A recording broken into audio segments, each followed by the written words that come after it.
जरा बड़ा तो होने दे आमिना। अगर ये खेलने का इरादा करेगा, अगर ये खिलौने की तमन्ना करेगा, मेरा मोहम्मद फर्श पर होगा, अर्श के चांद को खिलौना बना दूंगा।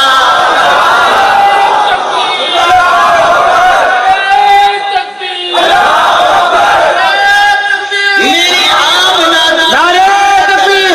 अरे तू गम ना कर, दुनिया चाहे जितनी तरक्की कर जाए, ऐसा रिमोट तैयार नहीं कर सकती है। मेरे महबूब की उंगली ऐसा काम करेगी, वो फर्श से इशारा करेगा, अर्श के चांद के जिगर फट जाएंगे।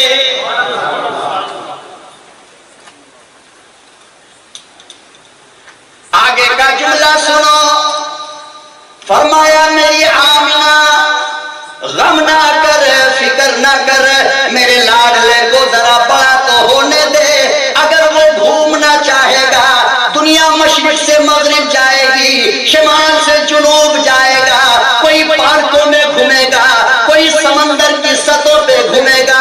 मेरा महबूब जब बड़ा होगा, मैं बुर्राक पे सवार करके सातों आसमान से ऊपर घुमाऊंगा।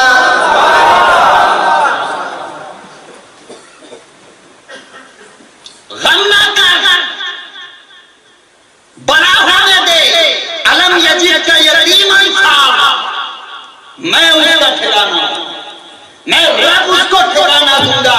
आमिना तू जरा गौर तो कर, मेरा इतना महबूब पैगंबर मैंने उसे यतीम क्यों बनाया, ताकि मेरे महबूब पर बाप का एहसान न हो।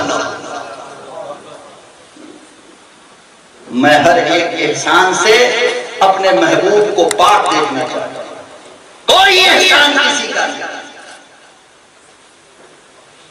ये भी एक मौजू है विलादत, मगर इसे भी नहीं छेड़ता, हुस्ने मुस्तफा पे लाना चाहता हूं। आपने कहा ना,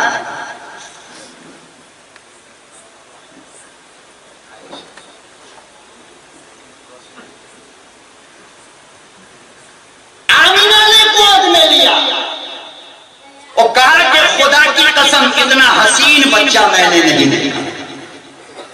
क्या कहा? और एक बात और सुनोगे, 9 महीना तक मेरा पैगंबर अम्मा के शिकम में रहा, लेकिन हजरत आमना कहती हैं खुदा की कसम मुझे महसूस ही नहीं हुआ मेरे शिकम में बच्चा है। जब पेट में बच्चा होता है तो कभी औरत को उल्टी होती है, कभी मतली होती है, कभी खाने में बदबू महसूस होती है, कभी भूख नहीं लगती, वगैरह वगैरह। लेकिन हजरत आमना का बयान अल्लामा हलबी ने सीरत हलबिया में बयान किया कि हजरत आमना खुद कहती है 9 महीने तक मुझे पता ही नहीं चला मेरे पेट में क्या है। आमना पता कब चला? तो हजरत आमना कहती है पता तब चला जब मैं सोई थी, नींद की आलम में थी, एक अल्लाह का फरिश्ता मेरे सराने में आकर खड़ा हो गया और कहने लगा आमिना मुबारक हो, तू इमामुल अंबिया की अम्मा बनने वाली है।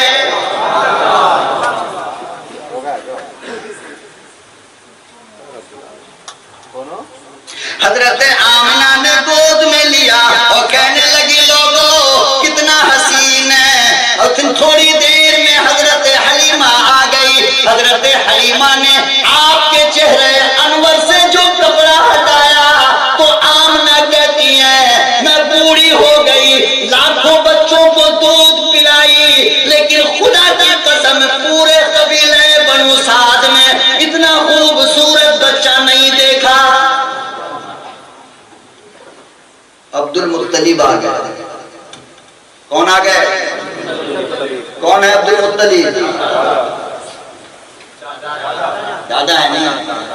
और खाना काबा के मुतवल्ली भी वही थे, बैतुल्लाह के मुतवल्ली भी वही थे।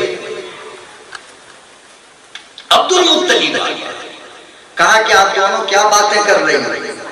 तो हजरत आमना ने कहा कि इतना हसीन बच्चा पूरे मक्के में हमने नहीं देखा। हजरत हलीमा कहती हैं कि कबीले बनु साद में इतना खूबसूरत बच्चा मैंने। हजरत अब्दुल मुत्तलिब कहने लगे, आमिना तूने मक्का शहर को जाना है, मक्के के बच्चों को देखा है, तूने मक्का शहर में इतना हसीन बच्चा नहीं देखा। हलीमा तू कबीले बनु साद में रहती है, तूने उस खानदान में इतना हसीन बच्चा नहीं देखा। अरे मैं तो अब्दुल मुत्तलिब हूँ, कभी ईरान जाता हूँ, कभी शाम जाता हूँ, कभी इराक जाता हूँ, मैं पूरी दुनिया में तिजारत के लिए जाता हूँ, लेकिन खुदा की कसम है जहां तक मैं गया आज तक इतना हसीन बच्चा नहीं देखा। अल्लाह पाक तीनों की गुफ्तगू सुन रहा था आसमान पर। कोई महबूब की जब तारीफ करे तो महबूब को कैसा लगेगा? अम्मा अगर खाली इतना कह दे कि बंदर का बच्चा जिससे तू मोहब्बत कर रहा है वो लंगूर है, तो अम्मा को फांसी पे चढ़ा दे। मेरी महबूब को इतनी बड़ी बात कैसे कह दी तूने? अरे लैला के चक्कर में अम्मा को मार रहे हो, नहीं मार रहे हो? नहीं मार रहे हो? बड़े शरीफ हो सूर्या पेट वालों, माशाअल्लाह। लैला के चक्कर में बाप को गाली देता नहीं देता? नहीं। वो अखबार के रिपोर्टर खलील भाई बोलो। लैला के चक्कर में माँ को गाली। अरे जोरू के चक्कर में कौन दे रहा साहब? जोरू खुद गाली सुन रही है दिन रात। वो बेचारी गरीब तो ऐसे ही मारी जा रही है, कभी रोटी जल गई तो ठोकाई, कभी नमक पड़ गया तो ठोकाई, कभी मिर्ची तेज हो गई तो पिटाई। इसलिए कि बीवी जो हमारी है वो तो गुलाम है ना, नौकरानी है, वो बीवी का है। बीवी अगर मानता तो रोटी बनाकर आप देते उसको, जैसे कि मेरे आका ने दिया। बिस्तर की चादर आप बिछाते, जैसे कि हजरत उमर ने बिछाया। उसके कपड़े आप सुई धागा लेकर सीते, जैसे कि दोनों जहान के इमाम ने सिलाया। बीवी के साथ कभी कभी दौर का मुकाबला करते अकेले में, जैसे कि हम आयशा और अल्लाह के नबी सल्लल्लाहु अलैहि वसल्लम ने किया। तो बेचारी के मुकद्दर में सिवाय गालियां मारपीट के है। कभी भी आज तक आप में से किसी ने बीवी का शुक्रिया अदा किया कि आपने खाना खिलाया, आपका शुक्रिया, आपने मेरा कपड़ा धो दिया, आपका शुक्रिया, आप मेरे बच्चे को पालती हो, आपका शुक्रिया। मसले की बात सुन लो, बाद में क्या होगा घर जाने के बाद मैं उसका जिम्मेदार नहीं, मैं मौलवी हूं, मैं तो मसला बताऊंगा। सीधी बात भाई, दीन तो बयान करना। अब अगली बार बोला या ना बोला ये आपकी मर्जी, मैं तो बताऊंगा मसला भाई।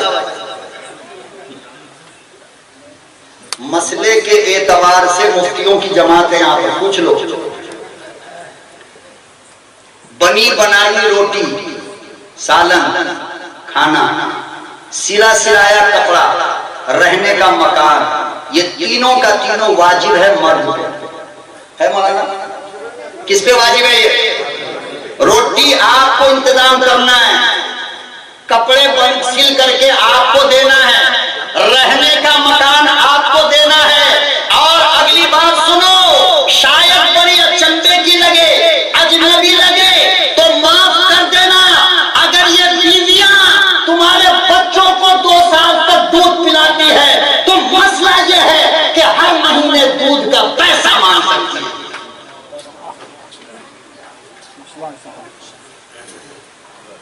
इसलिए कि दूध पिलाना माँ पे फर्ज नहीं, दूध का इंतजाम ये जिम्मेदारी बाप की है।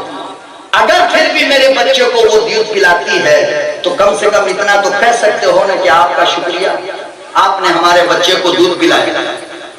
नहीं कह सकते? रास्ता नहीं है जाने को। बहरहाल बात कहीं और जा रही है। अलग अलग उन्वान पे अलग अलग प्रोग्राम करो, इंशाअल्लाह दिल भर के मैं आपसे बातें करूंगा। समझ में आई? इसलिए कि खाना भी नहीं खाया हूँ, मौलाना अख्तर साहब से खाना भी बंद कर दिया। रास्ता नहीं है। बहरहाल तो अब्दुल मुत्तलिब ने कहा कि दुनिया का अबाबी साइड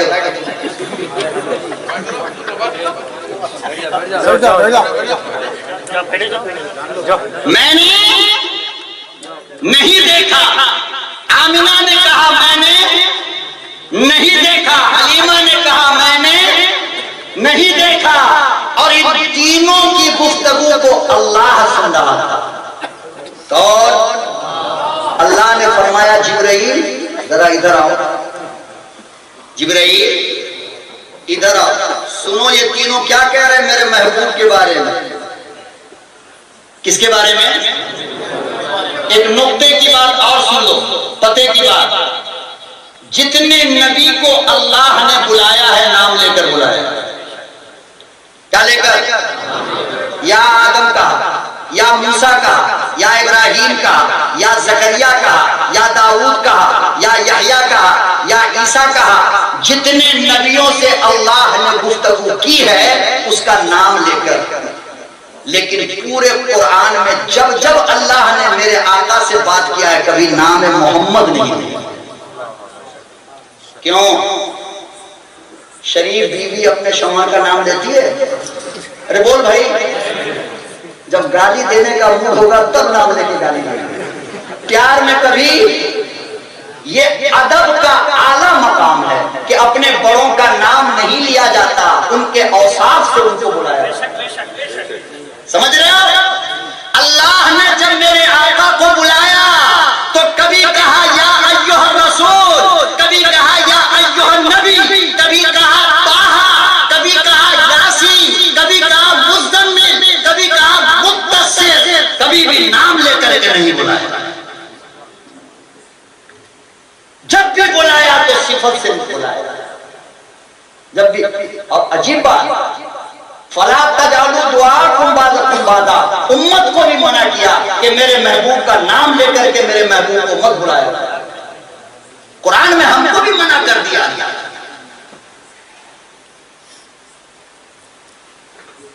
खबरदार, मेरे महबूब का नाम नहीं लेना, बेअदबी हो जाएगी।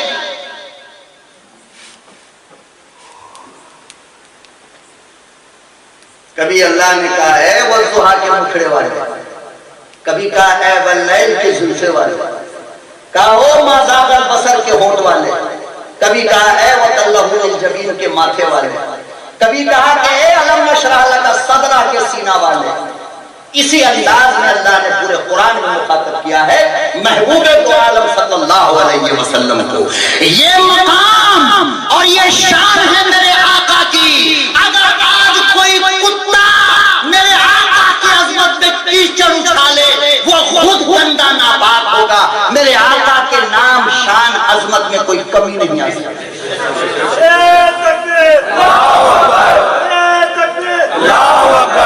और तारीख गवाह है कि जिस कुत्ते ने जिस जमाने में मेरे आका पर भूखने की कोशिश की है कुत्ते की मौत मारी, और आइंदा भी जरूरत नहीं। अरे सूरज पे थूक फेंकता है, अरे पागल है। चांद पे थूक फेंकता है, पागल का बच्चा, पागल हो रहा है क्या? पूरा मुंह में गंदा हो जाएगा। मेरे महबूब की जात वो जात है जिसका अदब खुद अल्लाह करता है। तो उसकी अजमत में कीचड़ उछालता है, पेशाब करने का ढंग नहीं कुत्ते की औलाद।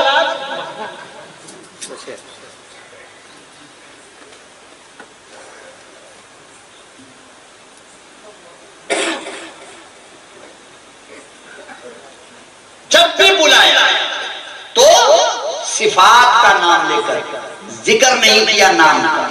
तो अल्लाह ने सैयदुल मलाइका जिब्रील अमीन से कहा ओ जिब्रील जरा इधर आइए ना, देखिए ना मेरे महबूब के रुखे अनवर को देखकर ये तीनों क्या कह रहे हैं। आमना कह रही है हम मक्के में नहीं देखे, अब्दुल मुत्तलिब कह रहे हैं हमने दुनिया में नहीं देखा, सादिया कह रही हैं कि हमने कबीला बनु साद में नहीं देखा। ओ जिब्रील तू तो पूरी दुनिया का चक्कर लगाता है, जरा तू भी जाना मेरे महबूब को देखकर बताना मेरा सोना महबूब कैसा है।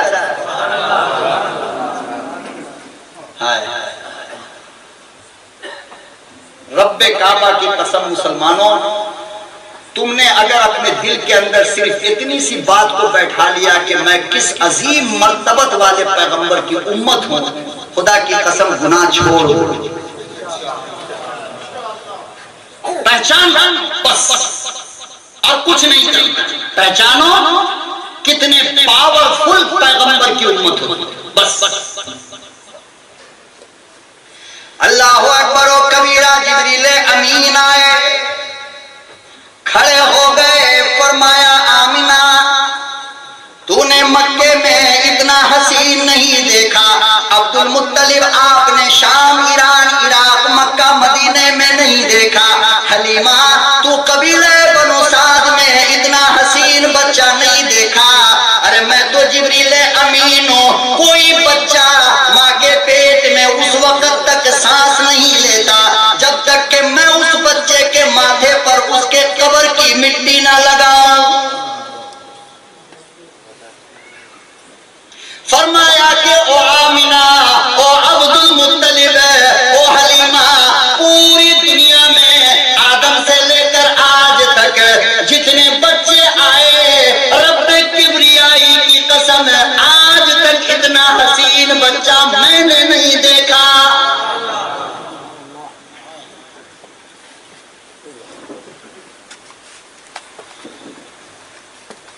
अल्लाह पाक ने आवाज दिया, ओ जिब्राइल तुम देखोगे कैसे, मैंने इतना हसीन बच्चा पहले पैदा किया ही नहीं।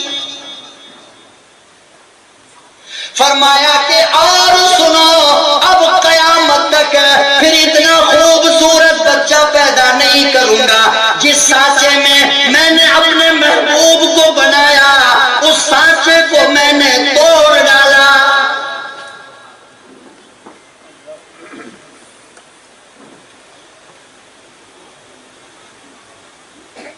इसीलिए हजरत शाह अब्दुल अजीज मुहद्दिस दहलवी रहमतुल्लाहि अलैह ने तफसीर अजीजिया में लिखा है, अल्लाह पाक ने हुस्न का 100 हिस्सा बनाया।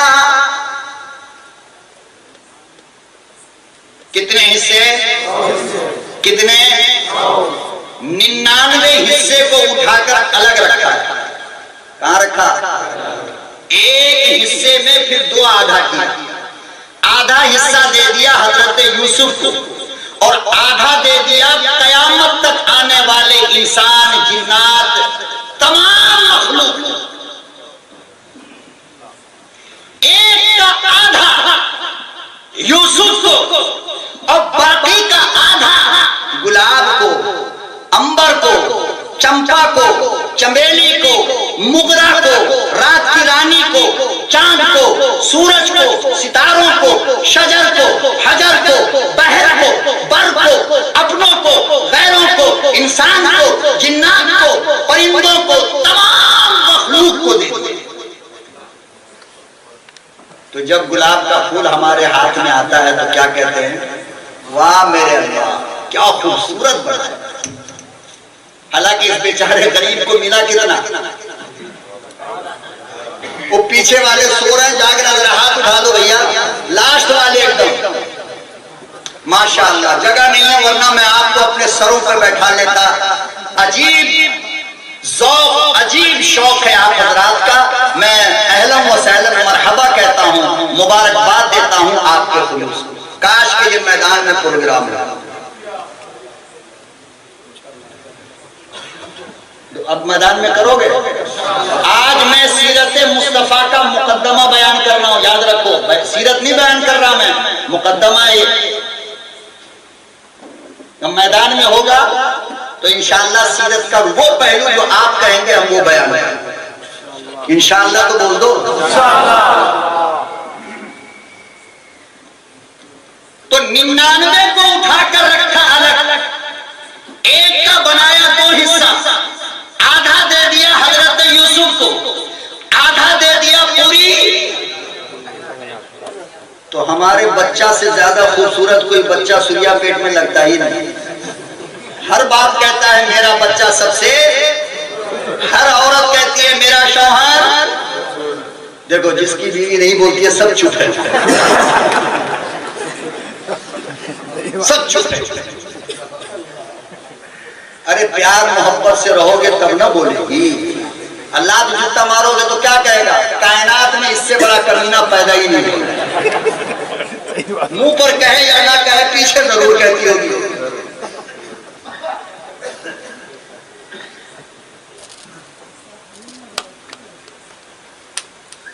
अम्मा आयशा फरमाती हैं कि मैं चूल्हे पर बैठकर जब रोटी बनाती तो मेरे आका आटा गूंथते थे बैठकर के पास में। मैं कहती कि मेरे आका आप छोड़ दीजिए ना, नबूवत वाले हाथ से आटा क्यों बुलाते हैं? फरमाया कि आयशा तुम भी तो काम कर रही हो ना, मैं क्यों बैठा है? और आगे सुनो, फरमाती हैं कि कभी कभी मैं सोई हुई रहती तो मेरे आका घर में झाड़ू भी लगा देते। हम बहुत बड़े खतीब साहब, हमसे ये नहीं होने वाला। हम इंजीनियर साहब हैं, हम डॉक्टर की औलाद हैं, हम फलाने हैं। अरे बाबा सब कुछ है। मेरे आका के जानवर जिस पे सवार होते थे उसके पांव में जो मिट्टी लगी है उस मकाम को भी पहुंच पाओगे? अब मैंने अम्मा से पूछा कि अम्मा ये तो अंदर की बात थी ना, आपने हम जैसे बच्चों को क्यों बता दिया? तो फरमाया कि मेरे बेटे जब तुम तन्हाई में बीवी के साथ जिंदगी गुजारने की सुन्नत ढूंढते तो कहां से मिलती? इसीलिए अम्मा ने अंदर की बात भी बता दी। बताओ एहसान है या नहीं?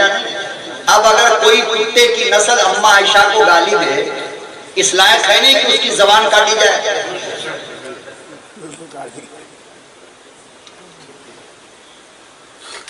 कहती हैं कि एक मरतबा आटा गूंथते गूंथते आप सल्लल्लाहु अलैहि वसल्लम ने एक रोटी को थपकी मारी और ताबे पे डाल दिया। क्या किया? अब अम्मा कहती है मैं आग लगा रही हूं, रोटी पकी नहीं रही। रोटी पकी नहीं रही। अरे बाबा क्या हुआ?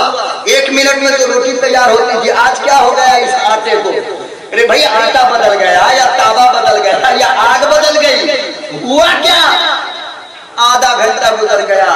हमारे और आपके कायनाते इंसानी के पैगंबर दूर खड़े होकर के देख रहे थे, मुस्कुरा रहे थे आहिस्ता आहिस्ता। हाय हाय, कितना प्यारा मंजर होगा खुदा की कसम। एक बीवी को शौहर के मुस्कुराहट के सिवा कायनात में और कुछ भी अच्छा नहीं लगता। हर बीवी चाहती है कि मेरा शौहर जब घर में आए तो मुस्कुरा कर हमसे मिले।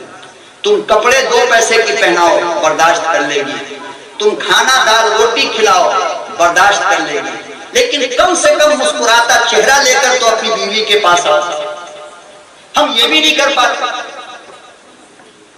तो दूर खड़े होकर पैगंबर मुस्कुरा रहे थे और सहाबिया रसूल कहते हैं कि जब पैगंबर मुस्कुराते थे तो शमाइल तिर्मिज़ी के अंदर यह रिवायत मौजूद है।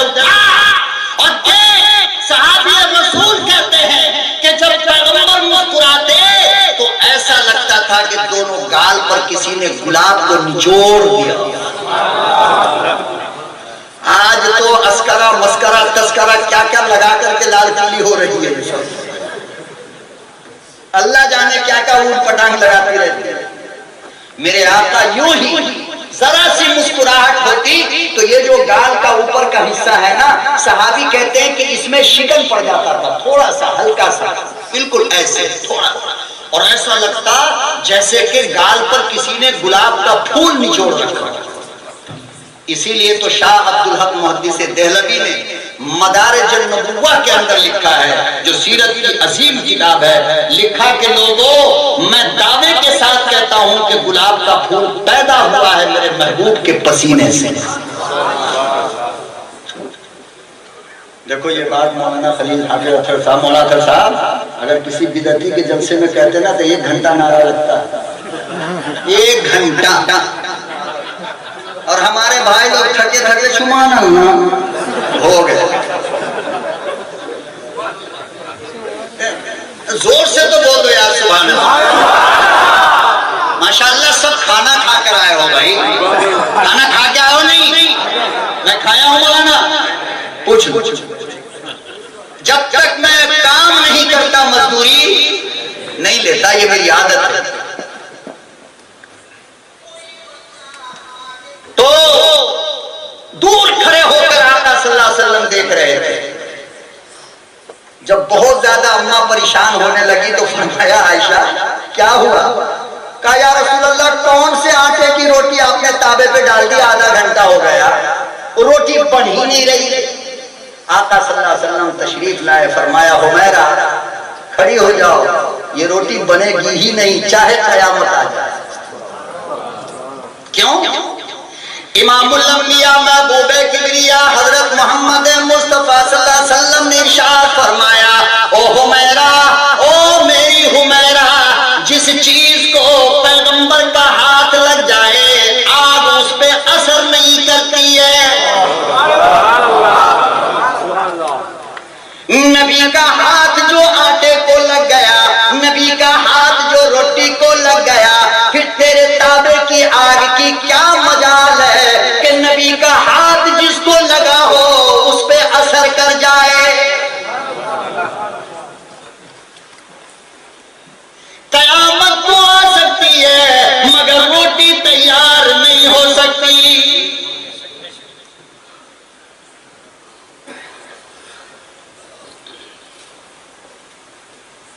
आका सल्लल्लाहु अलैहि वसल्लम जब आखिरी वक्त था और बेहद बीमार थे, बहुत ज्यादा बीमार थे।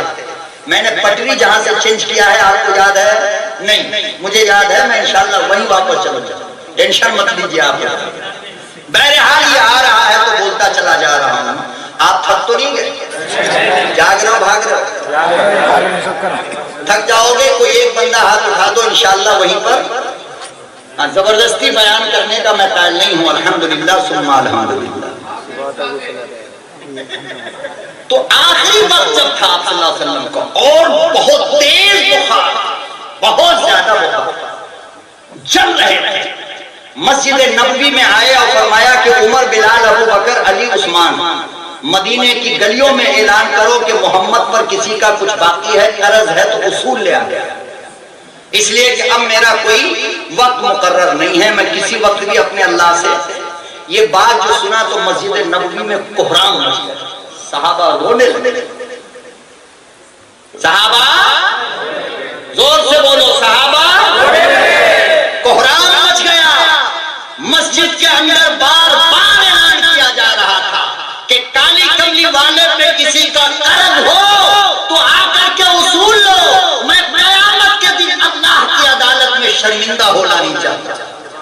हम में से आज 90% उम्मत का जनाजा मकरूज बनकर उठता है। अक्सर तो बीवी का मेहर नहीं देता और मर जाता है, और जब बुढ़ा कफन पहनने के लिए तैयार बैठा है तो बूढ़ी को बुलाकर कहेगा मर रहा है बेचारा, माफ कर दो ना। उलमा लिखते हैं कि उस वक्त अगर बीवी ने माफ कर भी दिया तो माफ होगा नहीं, कयामत के दिन देना पड़ेगा, कयामत में देना पड़ेगा।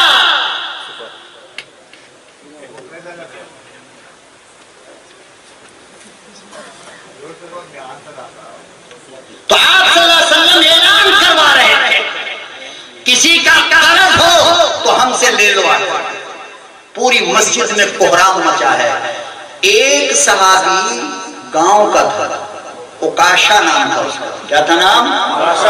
हजरत ओकाशा खड़े हो गए, कहा या रसूल अल्लाह मेरा कर्ज है आप पर, मुझे बदला चाहिए। अल्लाह, उमर का हाथ फौरन तलवार पे, मेरे आका बुखार में जल रहे हैं और जालिम तुझे बदले की पड़ी है, अपने कर्ज की पड़ी है। अल्लाह के नबी सल्लल्लाहु अलैहि वसल्लम ने फरमाया उमर नहीं, यहां तो तुम मेरा साथ दे दोगे, कयामत में क्या होगा, इसलिए इस बंदे को बदला ले ले। तमाम सहाबा रो रहे, कलेजा फट रहा है, मुंह को आ रहा है। ओकाशा तशरीफ लाए, करीब आए, कहा कि मुझे बदला चाहिए। फरमाया ले लो ना। कहा कि असल में आप एक जंग पे जा रहे थे, जिहाद के लिए, तो रास्ते में आपकी केहूनी मेरे पीठ में लगी थी और उस वक्त मेरी पीठ नंगी थी, मैं कपड़ा नहीं पहने हुआ था, लिहाजा मुझे उसका बदला चाहिए और उस वक्त तक बदला नहीं लूंगा जब तक कि आप अपने कपड़े नहीं उतारोगे। अल्लाहु अकबर, इतनी जुर्रत, सहाबा बस रोते जा रहे हैं और आप सल्लल्लाहु अलैहि वसल्लम ने कपड़ा उतारा। आए हाय, अल्लाह अकबर व कबीरा। इमामुल अंबिया महबूब किबरिया हजरत मोहम्मद मुस्तफा सल्लल्लाहु अलैहि वसल्लम ने जो ही कपड़ा हटाया, हजरत उकाशा दौड़ कर आए और दोनों शानों के दरमियान जो महर नबूवत लगी थी उसको चूम लिया। कहने लगा उकाशा मेरे आका, मेरी जिंदगी भर की तमन्ना ये थी, मेरा आरज़ू बस ये था, मेरा शौक ये था कि मेरा होठ हो, आपके नबूवत की महर हो।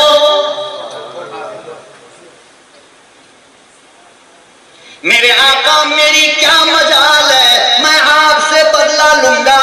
मेरा शौक तो ये था, मेरा अरमान तो ये था, मेरी आरज़ू तो ये थी। फरमाया उकाशा क्यों? कहने लगे मेरे आका आपने कहा था कि मेरे जिस्म से जिसका जिस्म लग जाए उस पे जहन्नम की आग हराम है।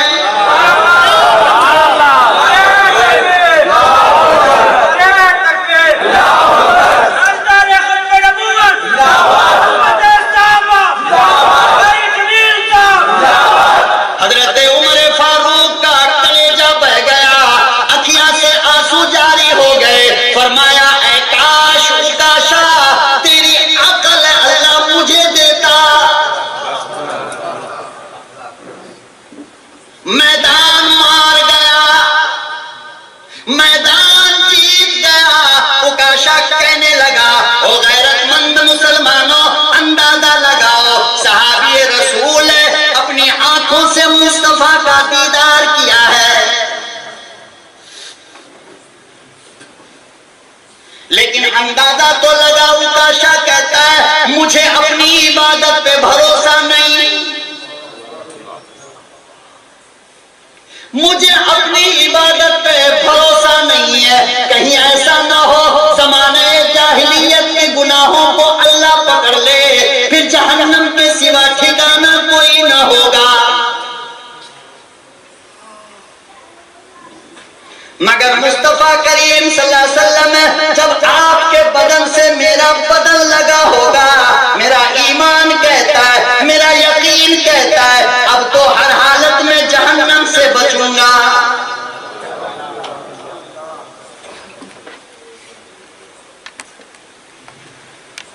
तो शाह साहब ने लिखा कि 99 हिस्सा छोड़ दूं, 1.5 घंटा हो गया, आइंदा इंशाअल्लाह फिर कभी। नहीं कोई भी नहीं जाते इधर से, आप कोई भी नहीं जाते। 99 हिस्सा अलग, 1 का 2, आधा यूसुफ को आधा पूरी। वो चांद कितना खूबसूरत है, उस बेचारे को हिस्सा कितना मिला है?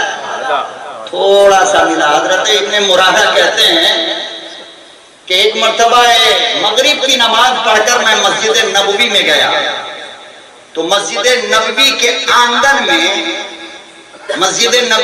आंगन में चारों तरफ सहाबा सितारों के मानिंद बैठे थे और मेरे आका अब्दुल्ला का दुर्रे यतीम चांद की मानिंद बैठा था, और बिल्कुल आपके सर के ऊपर आसमान का चांद निकला था, 14वीं का। कैसा? इब्ने मुरादा सहाबी रसूल कहते हैं मैं मस्जिद के दरवाजे पे खड़ा होकर कभी आसमान के चांद को देखता, कभी आमना के चांद को देखता, कभी ये मोहब्बत में डूबे हुए जुमले याद रख लो, काम आए। बहुत मुश्किल से मिलेगा, मदरसे की दाल रोटी खा खा कर हासिल किया हूं, मटन चिकन खा के नहीं। अल्हम्दुलिल्लाह। क्या कहते हैं कि कभी आसमान के चांद को देखता था, कभी आमना के चांद को देखता था। थोड़ी देर इसी हालत में गुजर गई कि मैं देखूं तो सही कौन चांद ज्यादा खूबसूरत है, आसमान वाला या आमना वाला। तो हजरत इब्ने मुरादा कहते हैं मेरे दिल ने फैसला किया कि आसमान का चांद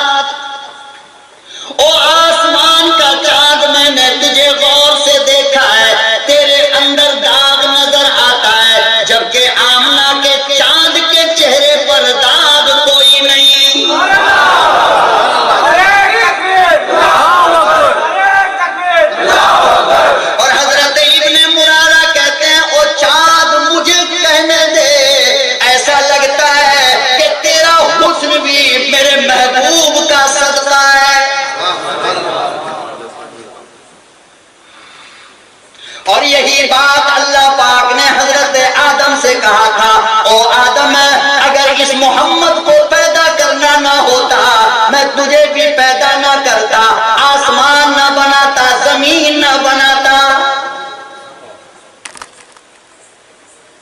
ओ आदम, अगर इमामुल अंबिया महबूबे किबरिया हजरत मोहम्मद मुस्तफा सल्लल्लाहु ताला अलैहि वसल्लम को दुनिया में लाना ना होता, न चांद को हुस्न देता, न फूलों को खुशबू, न हीरे को चमक देता, न सूरज को रोशनी। तो इब्ने मुरादा कहते हैं, मेरा दिल कह रहा है कि तू आमना के चांद का सदका लगता है। इश्क और मोहब्बत में डूब कर हदीस के इसी जुमले को जब कारी बातिल फैजी नात के अशार में ढालता है, तब हस्सान इब्ने साबित की रूह कब्र में मुस्कुराती है। जब तक दुनिया कायम रहेगी, हस्सान इब्ने साबित का शागिर्द पैदा होता है, चाहे कोई जितना मुंह रगड़ ले कुत्ते की तरह नाले में, कुछ होने वाला नहीं। हिमालय की बुलंदी पर, कहां?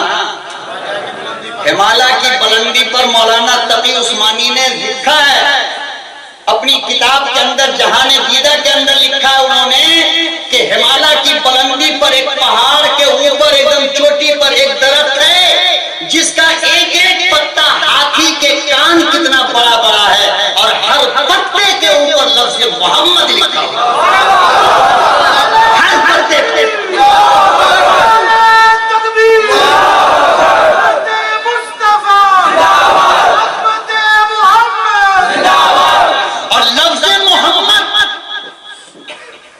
लफ्ज़ मोहम्मद बयान करूं, फजर की अजान हो रही, याद रखना, सिर्फ लफ्ज़ मोहम्मद बस और कुछ भी नहीं।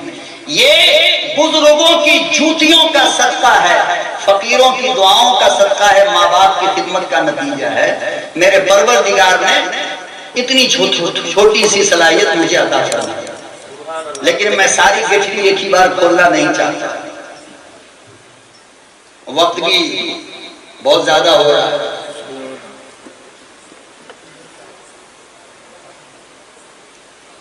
तो लिखा शाह साहब के 99 हिस्सा एक तरफ और एक का 2 टुकड़ा किया।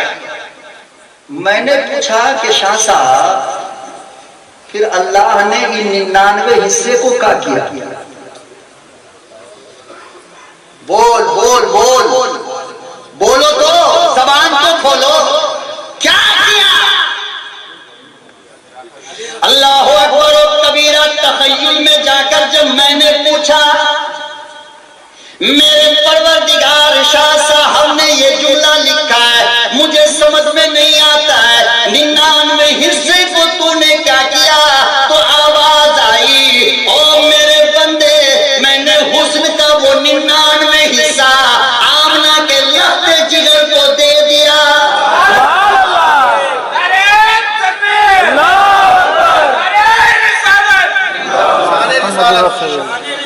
आमना के दिर्रे यतीम को वो 99 हिस्सा मैंने दे दिया। यही वजह है कि दुनिया वाले पैगंबर के हुस्न की क्या तारीफ करेंगे, खुद जिस रब ने बनाया वो करता है।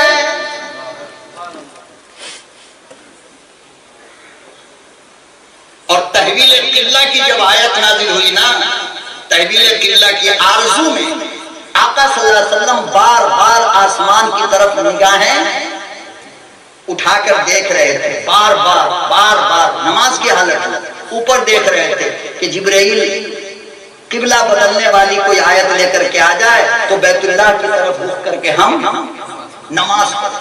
तो आका किसको देख रहे थे? बोल भाई, किसको देख रहे थे? परवरदिगार आलम ने फरमाया, मेरे प्यारे काली कमली वाले कद नरा अहले लोगत अरबी दा हजरात बैठे, जरा पूछो नरा का तर्जुमा क्या है? मुतकल्लिम का सेगा है, मतलब ये होता है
महबूब को दिया, आला दिया। कैसा दिया? आला दिया। यही वजह है कि जिस वक्त ये पैगंबर दुनिया में आया तो अल्लिफ ने कहा कि अमीन आ गए। अब नहीं बोलोगे तो हम चले। जरा पीछे से बोल दो भाई, रात बहुत हो रही है ना, इसलिए बुलवा रहा हूं, वरना नहीं बुलवाता। मेरे आका की आमद पर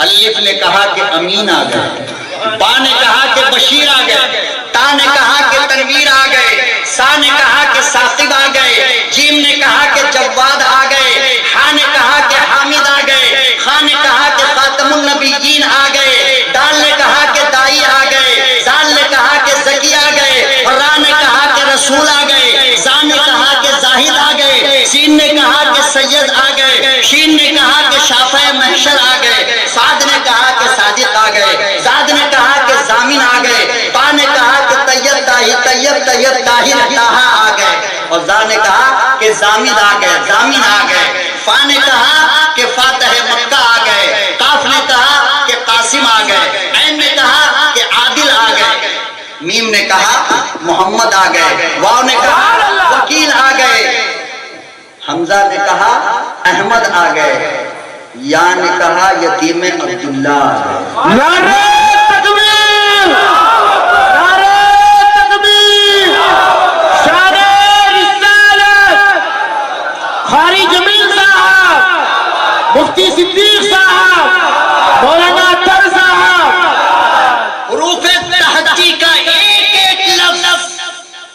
इसीलिए अम्मा कहती हैं कि अल्लिफ से लेकर या तक मेरे महबूब की, देखो दलील मैंने आखिर में पेश किया ना, अल्लिफ भी तारीफ कर रहा है, बा भी तारीफ कर रहा है, और सा भी तारीफ कर रहा है। और हजरत खतीब बगदादी की एक रिवायत के अंदर है, जो बगदाद का अजीम खतीब है, उसने लिखा है, खतीब बगदादी ने तारीख बगदाद के अंदर कहाँ लिखा? तारीख बगदाद के अंदर लिखा है उसने कि जब काली कमली वाले की विलादत हुई ना, क्या हुई? अरे बोलो ना, क्या हुई? देखो हम विलादत को मानते हैं ना, मानते नहीं मानते? तो मिलाद किसे कहते हैं? विलादत ही को कहते हैं ना। अरे मिलाद इसमें ज़र्फ का सेगा है, उलमा से पूछो, मिलाद ज़र्फ का सेगा है, या तो ज़र्फ ज़मानी होगा या ज़र्फ मकानी होगा, या तो ज़माना बताएगा या मकान बताएगा, समझ रहे हो? तो हम तो दोनों मिलाद को मानते हैं बाबा। जिस जमाने में मेरे आका पैदा हुए उसको भी मानते हैं, जिस शहर में आपकी विलादत हुई हम फिर ये सरफिरा लोग कहता है कि देवबंदी मिलादे नहीं मानते। रे पागल, हम मिलाद मानते हैं, तेरी तरह डीजे पर हम ढोल नहीं बजाते, हम उसके कायल मिलाद को मानते। देखो हम बयान कर रहे नहीं कर रहे। जब मेरे आका की विलादत, बोलो विलादत हुई, तो खतीब बगदादी ने तारीख बगदाद में लिखा है कि अल्लाह पाक ने फरमाया कि जिब्राइल जाओ मेरे लाडले को अपने सीने से लगाओ, अपने सीने से लगाओ। कितना प्यार है अल्लाह को अल्लाह के नबी सल्लल्लाहु अलैहि वसल्लम। हाय हाय, इतना प्यार, इतना प्यार, इतना प्यार कि आसमान पर सिर्फ 2 जलसा हुआ है। कितना? 2। कितना? 2। बहुत कीमती मोती देने चला, आखिरी वक्त है, हिफाजत कर। कितना जलसा? 2 जलसे। हम सूर्या पेट में सीरत का जलसा करके समझते हैं बहुत बड़ा तीर मार दिया। क्या किया? अभी मेरे आका आए नहीं, अभी दुनिया बनी नहीं, और अल्लाह ने अर्श पे 2 जलसा किया, और दोनों जलसे की कारगुजारी कुरान में अल्लाह ने बयान की। एक जलसे की कारगुजारी 3रे पारे में, और एक जलसे की कारगुजारी 9वें पारे में। क्या मैं सही कह रहा हूं? उलमा बताओ, 2 जलसा। एक जलसे का उन्वान था तौहीद कॉन्फ्रेंस। क्या था उन्वान? उसमें अल्लाह ने कयामत तक आने वाले तमाम लोगों को दावत दिया था, सब आ जाओ, गेट खुला है, कौन आ जाओ, सब आ जाओ। वइज़ अख़ज़ रब्बुका मिन बनी आदम मिन ज़ुहूरिहिम ज़ुर्रिय्यतहुम व अशहदहुम, अल्लाह ताला ने सबको उस जलसे में बुलाया था। तो इस जलसे का उन्वान क्या था? जोर से बोलो, पीछे तक बोलो, तौहीद कॉन्फ्रेंस। अब दूसरा जलसा जो अल्लाह ने कराया तो उस जलसे को स्पेशल बना के रखा, आम पब्लिक नहीं आएगी, आम पब्लिक, जिब्राइल जलसेगाह के गेट पे खड़े हो जाओ, उसी को अंदर अलाउ करना जिसके पास नबूवत की सनद हो, दूसरा कोई नबूवत की सर्टिफिकेट लेके हो तो अंदर आने देना, बाकी किसी को नहीं आने देना। क्यों? इसलिए कि ये जलसा आम नहीं है, ये जलसा खास है। तो मुझे कहने दो, इजाजत दो, पहला जलसा आम था, उन्वान तौहीद खुदा था, दूसरा जलसा खास था, मुखातब अंबिया थे, मुकर्रिर अल्लाह था, उन्वान अज़मत मुस्तफा था।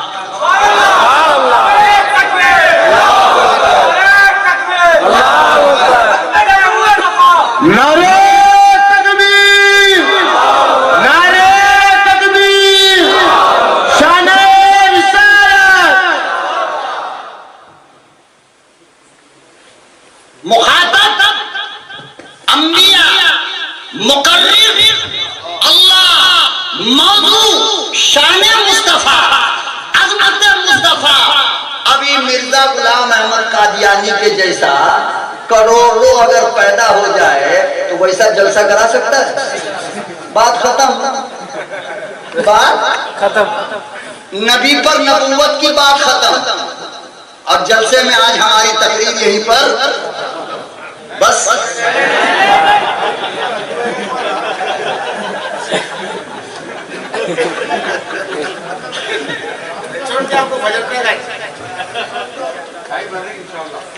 क्या है? अल्लाह पाक ने तमाम नबियों को इकट्ठा किया और तकरीर करने के लिए बैठा।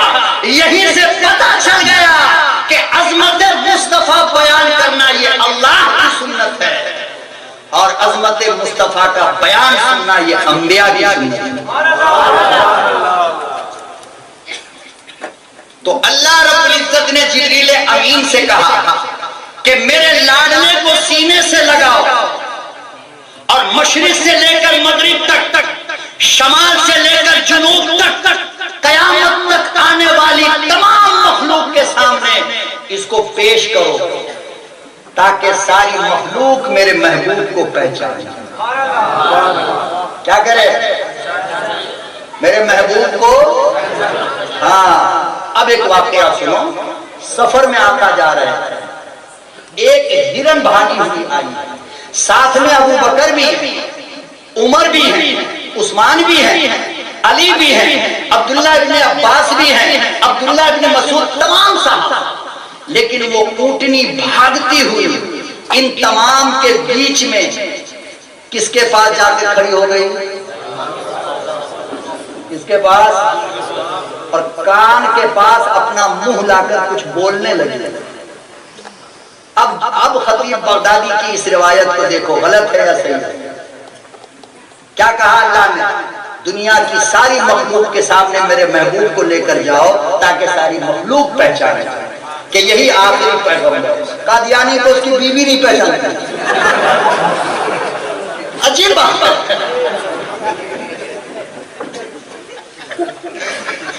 अरे बीवी तो छोड़, खुद अपने आप को नहीं पहचानता था, कहता था ना हम औरत है ना मर्द। देख लो, अब मेरे नबी को, अरे बोल, इश्क़ रसूल में डूब कर बोल। तो हिरन ने आहिस्ता से कान में कुछ आकर के कहा। आका सल्लल्लाहु अलैहि वसल्लम ने एक सहाबी को भेजा, फरमाया कि पहाड़ी के उस तरफ जाकर के देखो, कोई शिकारी इसके बच्चे को पकड़ कर रखा। अल्लाह अकबर व कबीरा। इमामुल अंबिया महबूब किबरिया हजरत मोहम्मद मुस्तफा सल्लल्लाहु अलैहि वसल्लम को जंगल का हिरन भी पहचान गया। ओ दीवाने, आज हालत ये है कि तुम इंसान होकर इमामुल अंबिया को ना पहचाने। हिरन ने मकाम मुस्तफा को जाना, तुम उम्मत होकर हज्जामों की दुकान में बैठकर उस नबी की सुन्नत को, दाढ़ियों को पखाने के नाली में गिराते हो।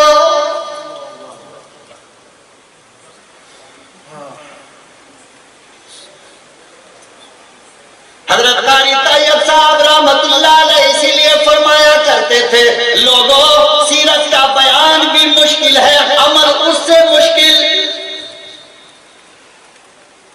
कौन अमल करेगा? मौलवी का काम है बोलना, भाई बोल करके गया, थोड़ी देर वाह वाह कह लेंगे और क्या, मरवर जाएगा तो आह आह कह देंगे, बस यही कहानी है जिंदगी। नहीं, मकाम मुस्तफा और अजमत मुस्तफा की बुनियादी वजह यह है कि उम्मत अपने नबी से प्यार कर ले, अपने प्यारे नबी को अपने सीने से लगाकर जिंदगी गुजारे। इतने बड़े मोबाइल, 8 इंच का मोबाइल जेब में रखना तुम्हारे लिए बड़ा आसान है, और एक बालिश का मिसवाक जो मेरे आका की सुन्नत, वो नहीं रख सकते, नहीं रख सकते।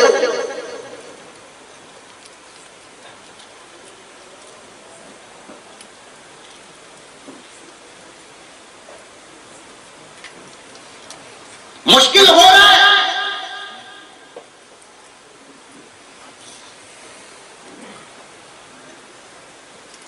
तो मेरे मोहतरम बुजुर्गों और दोस्तों, मैं अर्ज ये कर रहा था, क्या बोल रहा था याद है आपको? जी जी जी जी, मैं भूल गया था। तो हिरन ने पहचाना, आका ने सहाबी को भेजा, जाओ देखो इसके बच्चे को किसी ने गिरफ्तार कर रखा, यही शिकायत पूछनी मुझसे कर। हाय हाय। तो फरमाया बगदादी ने अपनी तारीख के अंदर कि अल्लाह ने जिब्रील अमीन से कहा कि कायनात के जर्रे जर्रे के अंदर लेकर के जाओ, और हजरत अली फरमाते हैं कि खुदा की कसम खा करके कहता हूं कि मुस्तफा सल्लल्लाहु अलैहि वसल्लम के साथ मैं सफर में जा रहा था, तो पहाड़ का पत्थर आपके कदम को चूम कर सलाम करता था।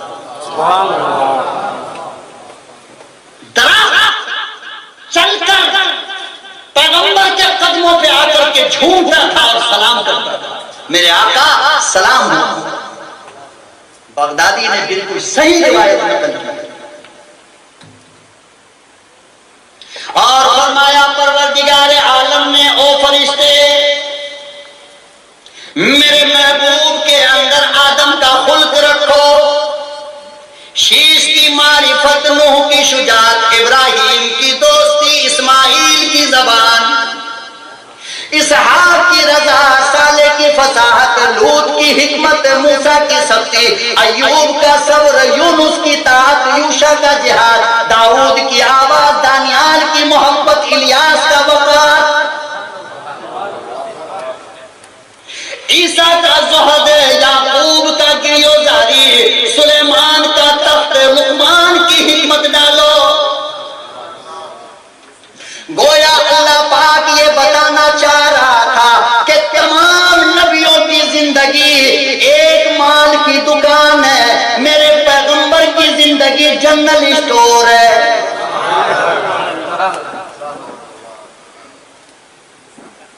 यहां सब कुछ मिलता है, आदम का खुल्क, शीश की मारिफत, नूह की शुजात, इब्राहिम की दोस्ती, इस्माइल की जबान, साले की फसाहत, लूत की हिकमत, मूसा की सख्ती, अय्यूब का सबर, यूनुस की तात, यूशा का जिहाद, दाऊद की आवाज, दानियाल की मोहब्बत, इलियास का वक़ार, यहया की पाकदामनी, ईसा का ज़ुहद, याकूब की गिरफ्तारी, सुलेमान की हुकूमत और लुकमान की हिकमत। गोया के तमाम नबियों की जिंदगी एक एक माल की दुकान थी, मेरे नबी की जिंदगी मॉल था बहुत बड़ा। एक बार अंदर चले जाओ तो वहां हजरत हुसैन और हातिम ताई का बेटा पोता दोनों बच्चे थे, आपस में खेल रहे थे। बस आखिरी बात सुन लो, मैं समझ रहा हूं आखिरी जुमला सुन। दोनों खेल रहे थे। हातिम ताई के पोता के दिमाग में कौन सा कीड़ा काटा कि एक बात कह दी उसने। कहा कि हुसैन, मेरा दादा दुनिया में सबसे बड़ा सखी था। क्या था? सबसे बड़ा सखी था। हजरत हुसैन ने कहा कैसे? तो कहा कि देखना, मेरे दादा ने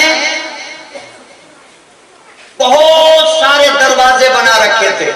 किसी दरवाजे पे घी मिलता था, किसी दरवाजे पे चावल मिलता था, किसी दरवाजे पे आटा मिलता था, किसी दरवाजे पे दाल मिलती थी, किसी दरवाजे पे शक्कर मिलता था, किसी दरवाजे पे पत्ती मिलती थी।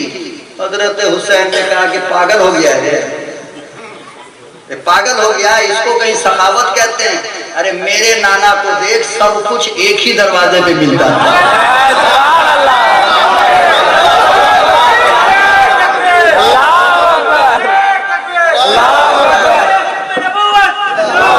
सब कुछ एक ही दरवाजे पे मिलता था। बेटा किसका है? बेटा हाय हाय बोलो, अली का। किसके गोद में पला है? बड़ी अजीब अजीब बात याद आ रही है आज, पता नहीं क्यों। किसकी दुआ है? अल्लाह बेहतर जाने। क्या बोलूं और क्या छोड़ूं। लोग हजरत हसन हुसैन और हजरत उमर को लड़ाने की कोशिश करते हैं कि दोनों एक दूसरे के। आपने सुना या नहीं? नहीं सुना? अरे यार, शिया लोग जो है ये हजरत उमर को गाली देता या नहीं? हजरत हुसैन को क्या कहता है? अहले बैत में से। और क्या कहता है कि उमर हसन हुसैन के दुश्मन थे। नौज बिल्लाह सुन्ना। हजरत उमर मिंबरे रसूल पर बैठकर खुतबा दे रहे थे। क्या दे रहे थे? खुतबा दे रहे थे। हो गया बस, खुतबा दे रहे थे। कौन? हजरत उमर। हजरत हसन की जबान से एक जुमला निकल गया और हजरत अब्दुल्ला जो हजरत उमर के बेटे, वो भी बच्चे ये भी बच्चे, मन के सच। नहीं समझा? नहीं समझा? तेलुगु में बोलूं? दोनों हजरत हसन की जबान से निकल गया कि ये जो उमर खुतबा दे रहे हैं ना, ये मेरा गुलाम है।